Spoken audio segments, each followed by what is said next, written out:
Hello, and welcome to another exciting talk or sharing.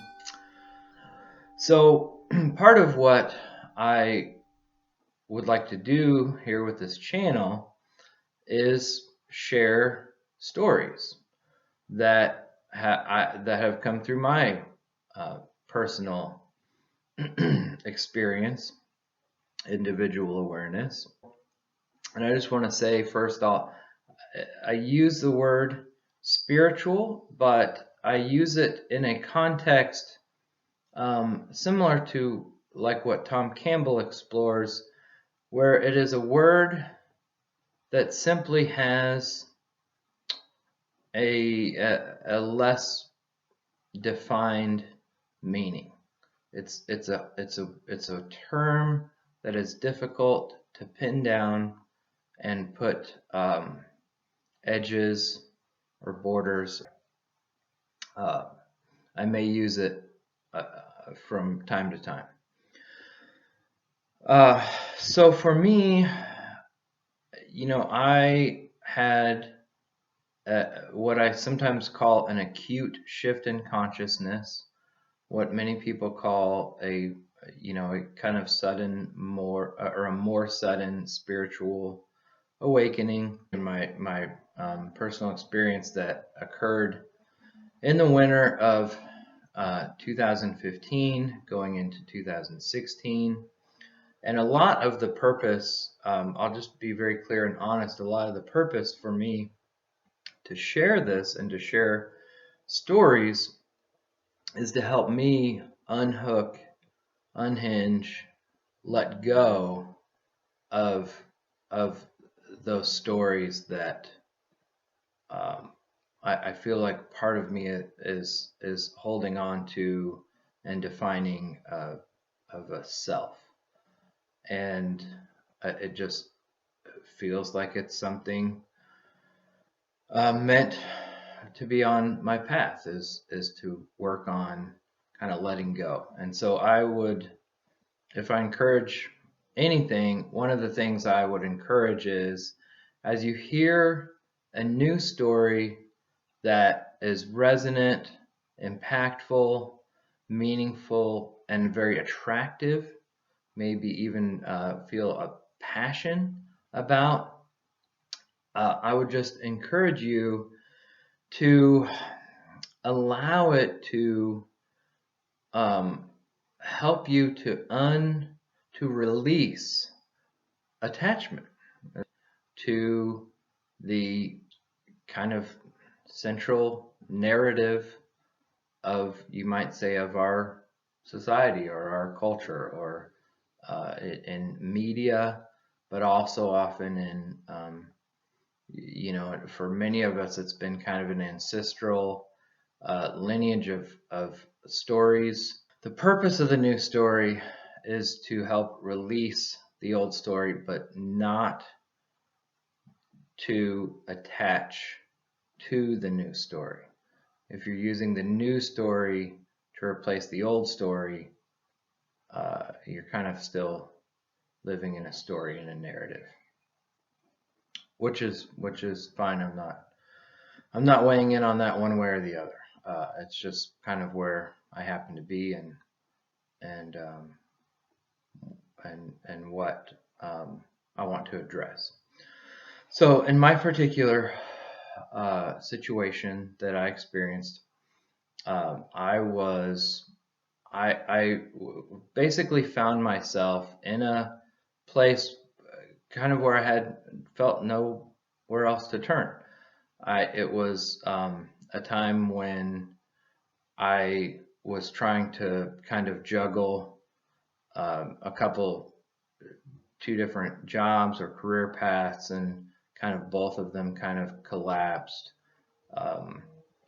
One especially that I was putting a lot of energy and attention into.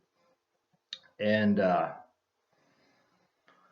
also, I had a medical problem at the time. I didn't know what it was. It was causing me a lot of pain and reduced mobility. And so thus I just decided that it was time to rest.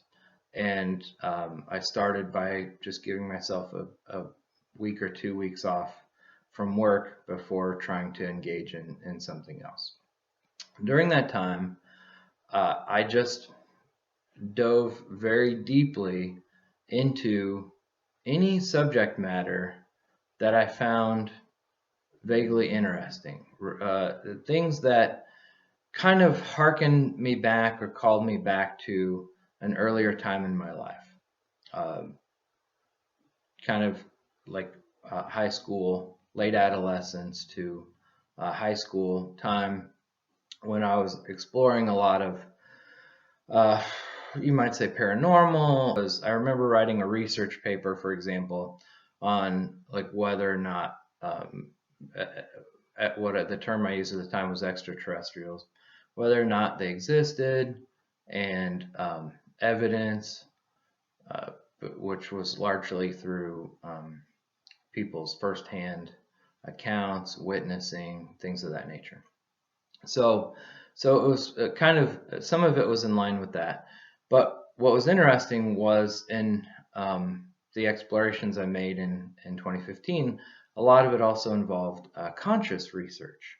And I was reading about, uh, psychic abilities, psychic research, the history of psychics and and quite frankly, in government, but and like some in Russia, some in here in the U.S. and the SRI. I think I read one of Russell Targ's early books.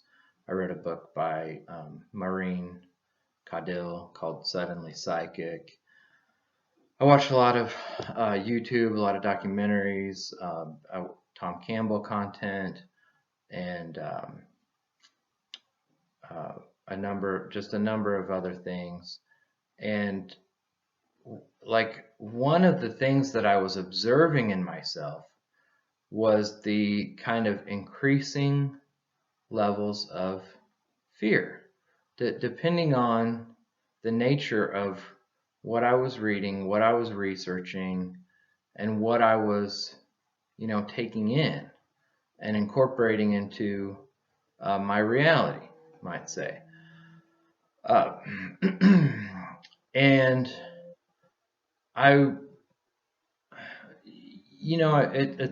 I could kind of, now reflecting on it, see how shame was also involved because, it seemed like secrets. It seemed like I was, maybe doing something that I wasn't supposed to be doing, or reading something that I didn't feel like I was supposed to be reading, or watching, documentaries or content that felt like I wasn't supposed to be doing it. And so I shared a little bit. Oh, I know Stephen Greer was another. I watched quite a bit of his content, and so I shared a little bit of it, and I talked to a few people, and I remember I shared something with my dad in particular. And around that time, I think maybe in December leading up to Christmas, my paranoia was increasing, and I just remember kind of reflecting on how is this information, like how is this study of what we call conspiracy theories, how does it, I remember thinking it was just like this, it felt like this perfect storm, right? This kind of perfect storm of an area of study where you're kind of reading about all these cases or learning about all this information, where it feels like these systems of government or intelligence agencies are kind of militaristic, corporations kind of militaristic, kind of are kind of like working against the individual. Of course, they depend on people for resources, but are also kind of, feel like they're kind of working against, or control. Like that's another word that's used frequently, and and also I'd read a number of assassinations. I'd read a bunch about JFK, Lincoln, going back all the way to Lincoln, and even some other presidential assassination. And then I just randomly selected a couple other political assassinations. Just an interesting side note. I remember looking up political assassinations. I think it was on Wikipedia. And I was thinking, just from memory, just from being a student and just kind of general education, thinking there were maybe going to be like a dozen or something like that. And, thinking mostly about presidential assassination. But when I did look it up, I think there were over 60. And I remember that. I remember being kind of very surprised by that. And I randomly selected one or two others, looked into them. And there was other information that, I may talk about in the future. But again, I just want to emphasize it's not to hook in. It's not to hook in, or not that I'm trying to tell you, what to do or not do. But for me, I mean, I'm trying to release this narrative. And I know it has a certain kind of attractive appeal, but I think that the importance of it is to let go of, kind of an existing linear narrative, and not hook into a new narrative that can also be its own linear narrative that can, heighten fear and heighten insecurity. Okay, so moving on. It looks like I'll continue that in another video, and basically continue on how it became a perfect storm of a study or a genre of information that also increases and intensifies the emotional states of fear, which also can have its own kind of evolution into paranoia and hallucinations or borderline hallucinations. And I'll talk more about that in the next video. All right, thank you.